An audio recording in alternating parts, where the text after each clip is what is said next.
Hi,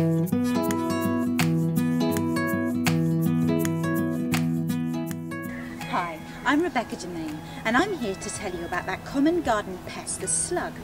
Now, as irritating as you might find them when they've munched away at your carefully grown lettuces, slugs are actually fascinating little creatures, and they're one of nature's ways of disposing of dead organic matter.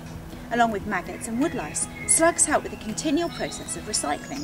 Slugs are technically molluscs of the class Gastropoda, which literally translated means stomach foot. And did you know that slugs have more teeth, or radula as they're called, than any other animal? So it's no wonder we see our vegetable patches disappear so quickly. But let's not be too hard on them, because slugs do help with decomposition, so they're very useful. And once you get over that initial repulsion and take a closer look at the slug, they really are quite amazing. The common garden slug is often a lovely cappuccino colour, but did you know its distant relatives, the nudibranchs that live in the sea, come in a stunning array of colours? Slugs are hermaphrodite, which means they have both male and female reproductive organs, and so they can both lay and fertilise eggs. And get this, one individual can lay up to 40,000 eggs, so you've got to respect their reproductive skills. Growing up to 10 centimetres long, slugs really are pretty tough. They can actually contract their bodies and make them really hard, so it's not as easy for predators to come and grab them. You can often see the evidence of slugs by the sticky trail they leave behind. Now, this is called its mucus. Now, there are two types of mucus, one which is thick and sticky and one which is thin and watery. Some slugs use this thicker, sticky mucus to make slime cords that enable them to lower themselves to the ground. So we've seen that slugs are strong, strangely beautiful creatures that help with decomposition, but there's no denying they eat our vegetables.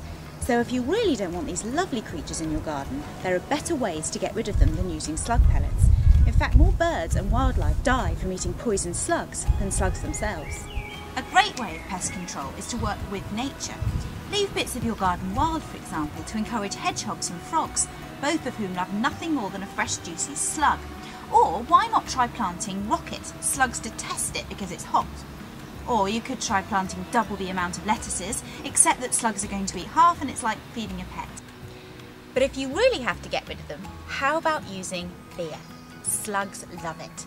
So you put the yoghurt pot in the ground, you fill it with the beer, stout always works best,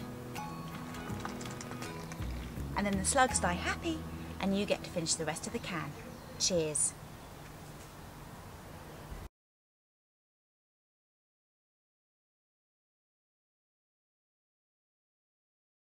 Action.